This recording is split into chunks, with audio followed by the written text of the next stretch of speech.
इस दुनिया का अगर सबसे बड़ा कोई बेचारा प्राणी है तो वो है पति। एक बार क्या हुआ, ये नटवरलाल ये अपने घर आया। अच्छा, आज हम थोड़ा पतियों की समस्या पर बात करेंगे। ये अपने घर आया, घर पे आने के बाद चाय वाय पी होगी, जो भी किया होगा, रात हो गई, सो गया। इसकी पत्नी आई, गेट खोला, बेडरूम में गई और क्या देखा कि बेड पे कंबल के बाहर 4 पैर दिखाई पड़ रहे हैं। बस फिर क्या था, इसकी पत्नी का गुस्सा 7वें आसमान पे, बैट उठाया और धो दिया। इतना मारा कि थक गई बेचारी, बाहर पानी पीने के लिए निकली और देखा कि सोफे के बाजू में कोई सो रहा है। इसने जाके ठोका, ये उठा, बोला देखो तुम्हारे पापा मम्मी आए हैं, उनको बेडरूम में सुला दिया है, थोड़ा उनका ध्यान रखना। बस बीबी देखो। अच्छा, सिर्फ इतना ही नहीं, इसके अलावा ऐसे बहुत सारे कांड होते हैं जो हम पतियों को झेलने पड़ते हैं।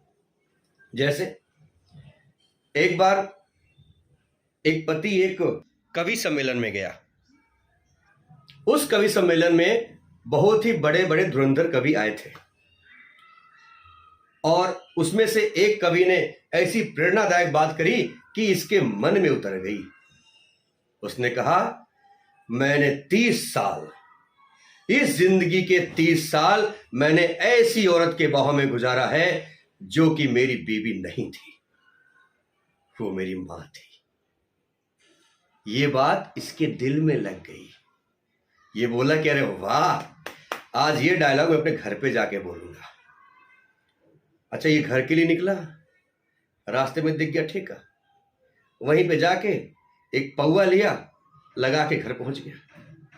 घर पहुंचा, बीवी ने गेट खोला और अंदर घुसा।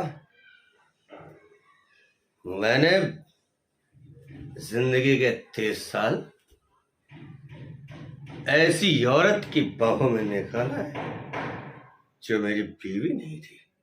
अच्छा, इसके बाद सब कुछ भूल गया, कुछ बुदबुदा रहा है, उसका नाम क्या था, कौन थी वो। बस ये बात जैसे ही बीवी के कान में गई, दूसरे दिन पति की आंख अस्पताल में खुली जब उसकी सारी हड्डियां टूट चुकी थी, चेहरे पे उबला हुआ पानी फेंक करके चेहरा जल चुका था और उसकी हालत एकदम खराब। तो कभी भी ऐसी कोई गलती ना करें। अब सुनिए, सिर्फ इतना नहीं है, जिंदगी में समस्याएं कम नहीं होती। अच्छा, कभी किसी को कम नहीं आंकना चाहिए। मेरी दादी माँ इतनी होशियार कि मैं क्या बताऊं। अच्छा, इसके साथ साथ दादी कंजूस भी बहुत है। वो अपना गहना इतना दूर से दिखाती हैं और जब कोई पास जाता है तो छुपा लेती हैं। उनका गहना, उनका पैसा, उनके महंगे महंगे कपड़े सब उनके कमरे में रखे रहते हैं, यहां तक कि खाने की चीजें भी छुपा करके रख देती है। ये बात सब लोगों को पता थी। अच्छा, उनके द्वारा किसी चोर को मालूम पड़ गई। अब चोर को लगा यार तो अच्छा मौका है। चोर घर में घुसा, धीरे धीरे धीरे धीरे कदम बढ़ा करके चोर आगे बढ़ रहा है। दादी मेरी रात भर सोती नहीं थी, वैसे भी चिंता से उनकी आंख खुली रहती थी, कहीं मेरे बेटे और बहू मेरा सोना ना चुरा ले जाए, इसलिए वो रात भर जागती रहती थी। उन्होंने कहा, अरे बेटा देखो वो आगे जो बक्सा रखा है ना, उसमें मेरे गहने हैं। उसके जो पहले वाला बक्सा है उसमें मैंने पैसे रखे हैं, और उसके जो पहले है ना, उसमें बेटा मेरे महंगे वाले कपड़े हैं। सब ले जाओ बेटा, मैं क्या करूंगी, मैं तो मरने वाली हूं, वो माया का क्या करना है, लेकिन बेटा मेरी एक प्रार्थना सुन लो।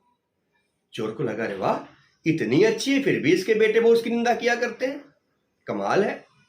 अब चोर बिल्कुल गदगद हो गया, नतमस्तक हो गया। बोले, क्या है माता जी, बोलिए।